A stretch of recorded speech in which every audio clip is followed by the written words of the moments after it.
All right, welcome to the Scarlet Faithful podcast. I'm Aaron Breitman, coming to you a rapid reaction for Rutgers' first win of the season, 69-45 over Boston University. Sloppy performance, choppy performance, but ultimately Rutgers got it done, and it was behind the impressive rack debut of Gavin Griffiths, who it was 22 all with about 4 minutes to go in the first half, and he finished the half strong. He had a hook shot. He had a layup. He had a couple of free throws. He came out in the second half. He hit some threes. He showed that he can get to the rim off the dribble and create offense for himself. He was hitting mid-range. I mean, he was doing it all. It wasn't just that he was a spot-up shooter. He showed a tremendous range of offensive skills, and it was super encouraging. He finished with 25 points, 9 of 15 from the field, 3 of 7 from three, perfect from the foul line. It was 4 of 4. So obviously Rutgers needed someone to step up as an alpha on the offensive end. Princeton was a tough game for him. You know, that's a lot to ask for any freshman to kind of get their feet wet against a veteran, tough, physical team like Princeton, who, by the way, won at Hofstra tonight by 7. Princeton's good. They're a good team. Hofstra's going to be good. And so that was super encouraging. Andre Hyatt, he had a big start to the second half. He had 7 points all second chance. And he finished with 17. He was also efficient, 6 of 11 from the floor. He was 3 of 7 from three as well. So they were 6 of 14 combined from three. The rest of the team was 1 of 11. So that was a little discouraging. They had 13 first half turnovers. That was discouraging. They looked out of sorts for a while, especially Cliff. Cliff did not have a great game. He only had 3 shots. He missed a 3. They're the offensive flow, they're still learning, with the different lineups Pikel had. I mean, that lineup they had when they were went on the 8-0 run to end the first half. Chol was in there. Palmquist was in there. Austin Williams, Wolf, and Griffiths. Wolf and Austin Williams got the start tonight. Pikel made the change, took Simpson and Griffiths out. Griffiths obviously got the message.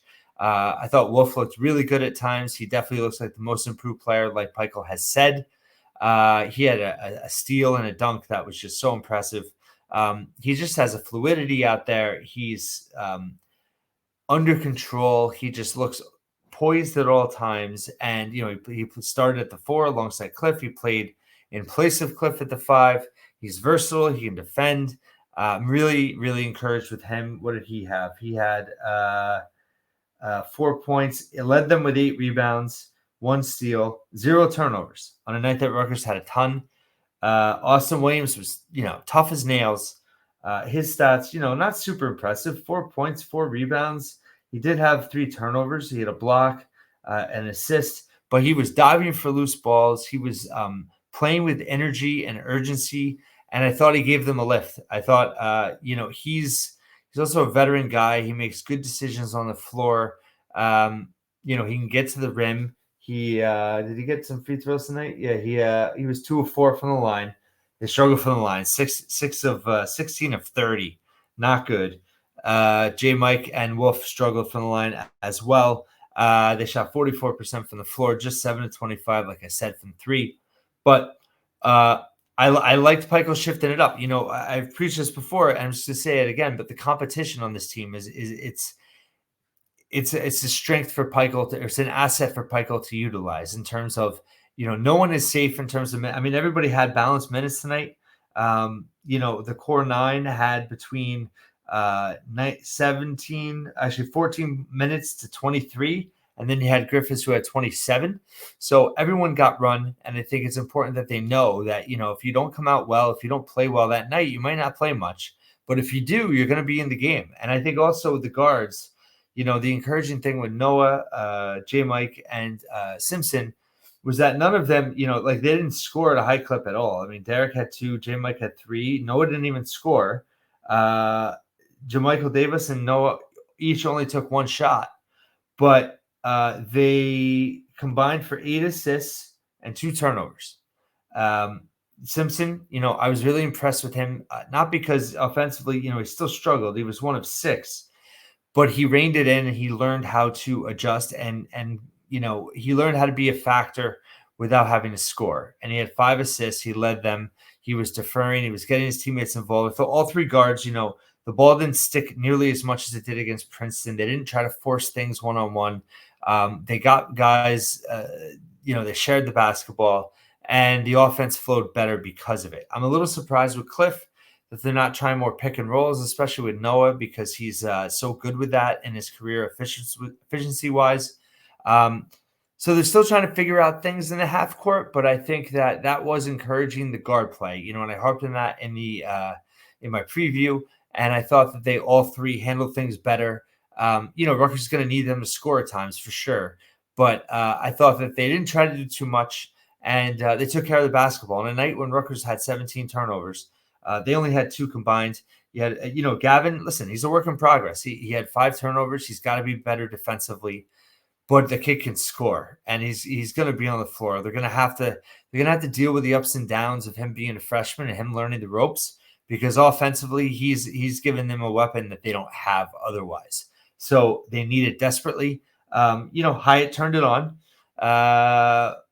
and was efficient, so that was good. They each had 4 rebounds, by the way. But I thought overall encouraging performances from most players. Chol got some run as well. He had 5 points on 2 of 5 shooting, so good to see him to get a little bit of time. I thought that just the way they responded in the second half, it was another positive sign to see them. They had BU on the ropes after the first half, and then they came out and they knocked them out.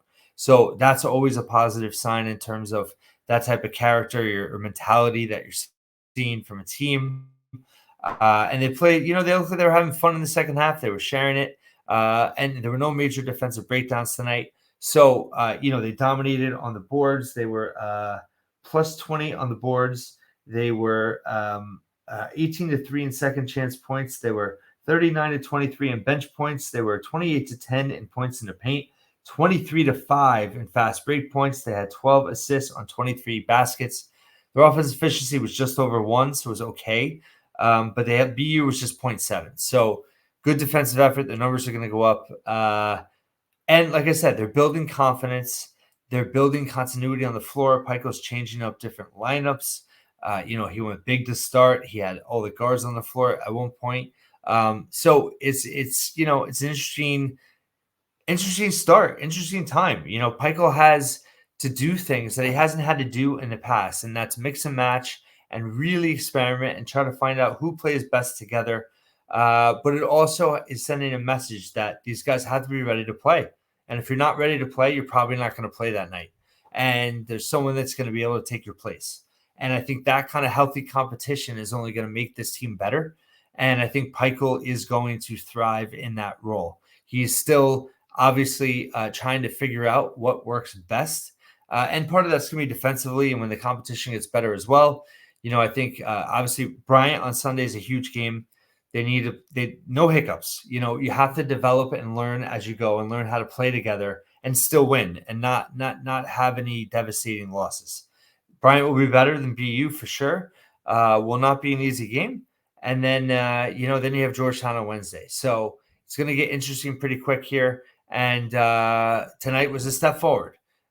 Emergence of Gavin Griffiths, tremendous rack debut.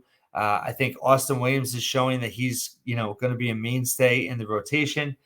Still impressed with J. Mike just in terms of his poise on the court.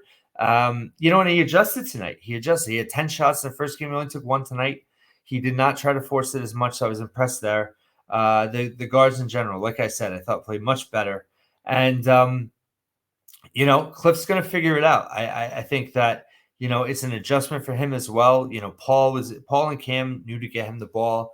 He's got some new guards that need to figure out how to get him the ball. I would like to see them move him around in space a little bit more. He kind of like lines up on the block and, he's kind of on an island at times.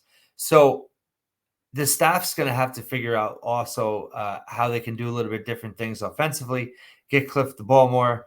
They're going to have to do that. I mean, obviously in these games, these teams are double teaming him. But, listen, it's going to take time. And like I said, if they can just continue to learn and grow and develop, but still win these games that they need to win, they're setting themselves up for an opportunity in February and March to make a real run. So that's the takeaways tonight. Thanks so much for listening and watching. I'll have plenty of coverage on the ScarletFaithful.com. I'll have plenty of coverage on Rutgers, Iowa. Huge game tomorrow, football-wise, and everything else that's going on. So check me out. Thanks for listening and watching once again here at the Scarlet Faithful.